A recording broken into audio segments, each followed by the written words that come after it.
जिला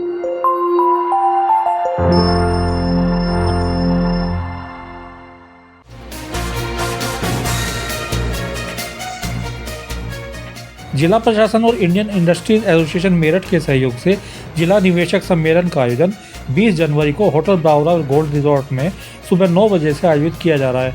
इसमें मेरठ और आसपास के काफ़ी निवेशकों के जुटने की उम्मीद है। माना जा रहा है कि निवेशक सम्मेलन में करीब 10,000 करोड़ रुपए के निवेश के साथ 50 से 60,000 लोगों को नौकरी या रोजगार उपलब्ध होगा।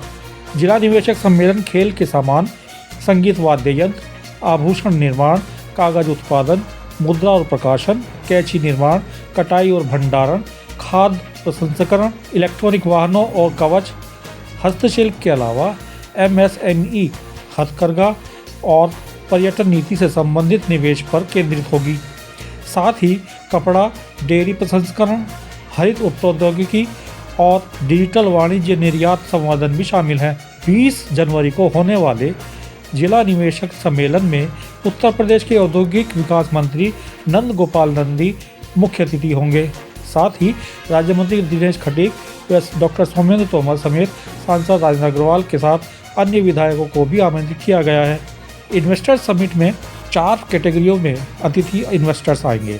इनमें वे भावी इन्वेस्टर्स होंगे जो इस समय यूनिवर्सिटी इंस्टीट्यूट में हैं और भविष्य में इन्वेस्टर्स बन सकते हैं।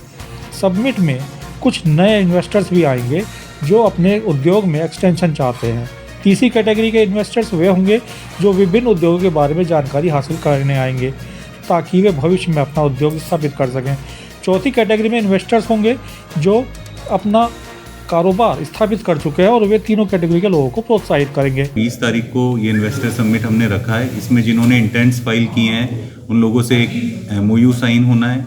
बाकी जितने भी इंडस्ट्रियलिस्ट, डेलीगेट्स, मैन्युफैक्चरिंग में इन्वॉल्व लोग, हमारे ट्रेड यूनियन से, हमारे MSME सेक्टर से, स्टार्टअप से, इनोवेटिव सेक्टर से, सर्विस सेक्टर से, सभी लोगों को हम लोगों ने इनवाइट किया है। उनकी जो प्रॉब्लम्स हैं वो ऑलरेडी भी हम लोगों ने एक मीटिंग्स करके उनसे ली हैं। जितने भी वो पॉलिसी मैटर में चेंजेस चाहते हैं, जो भी वो सपोर्ट गवर्नमेंट से चाहते हैं, तो उनसे डिस्कशंस होंगे। उस दिन हमने ऑनरेबल मिनिस्टर हैं जो इंडस्ट्रीज से, उनको भी रिक्वेस्ट की है। ही हैज़ गिवन टाइम, उन्होंने भी हमें अपना समय दिया है, वो आएंगे। और हम बाकी भी जो उनकी सपोर्टिंग डिपार्टमेंट्स हैं उन सभी हमारे जनप्रतिनिधि हों या हमारे ऑफिसर्स हों, उनसे भी रिक्वेस्ट की है कि पॉलिसी मैटर्स पे क्या वर्क चल रहा है वो भी आके हमारे यहाँ पे जितने भी लोग इन्वॉल्व हैं इंडस्ट्रीज़ के या कमर्शियल सेक्टर में, उनको आके बताएं।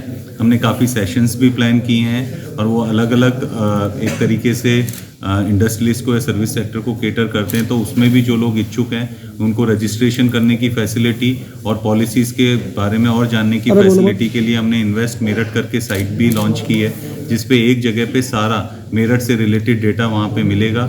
UPSIDA से भी बात करके जहाँ जहाँ हमारे लैंड पार्सल्स हमारी डिस्ट्रिक्ट में नहीं, आसपास की जितनी भी डिस्ट्रिक्ट्स में अवेलेबल हैं, उसका भी डिजिटल डिस्प्ले हम लोग वहाँ पे करेंगे।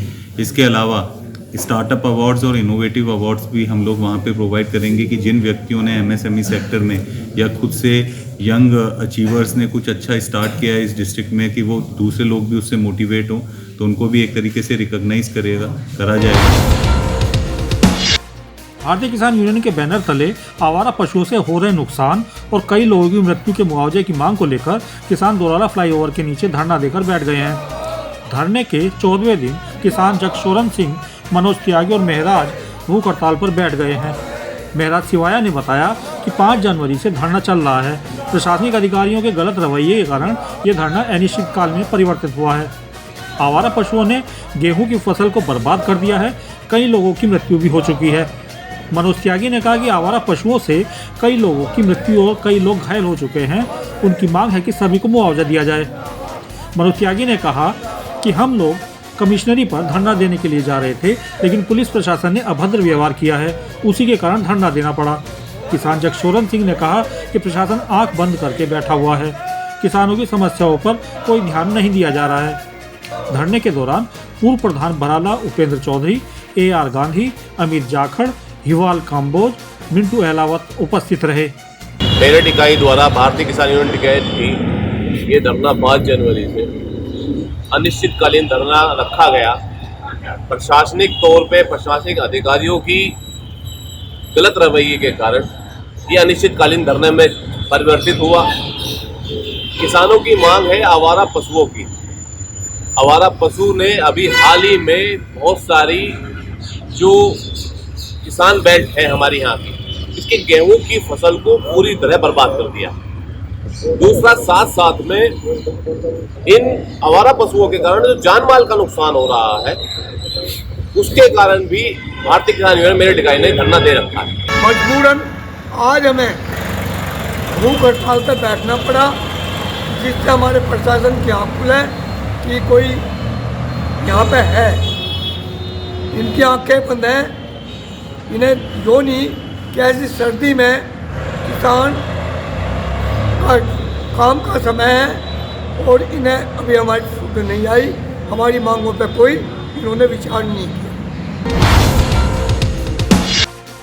खिली धूप के बाद 2-3 दिनों तक ठंड से थोड़ी राहत मिली थी, लेकिन अब फिर गलन बढ़ गई है। मुजफ्फरनगर में पारा 1.7 डिग्री सेल्सियस तक गिर गया है। वहीं कानपुर में ठंड ने 19 साल का रिकॉर्ड तोड़ दिया। अब 22 जनवरी से बारिश के आसार जताए गए हैं। मौसम विभाग ने यूपी के 15 जिलों के लिए शीतलहर का रेड अलर्ट जारी किया है।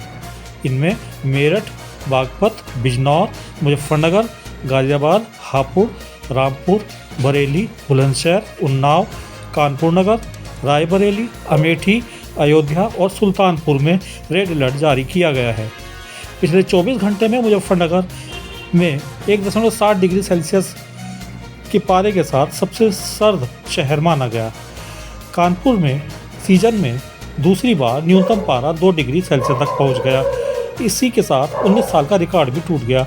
मौसम विभाग की माने तो अभी रातें सर्द बनी रहेंगी और 22 या 23 जनवरी से हल्की बारिश हो सकती है।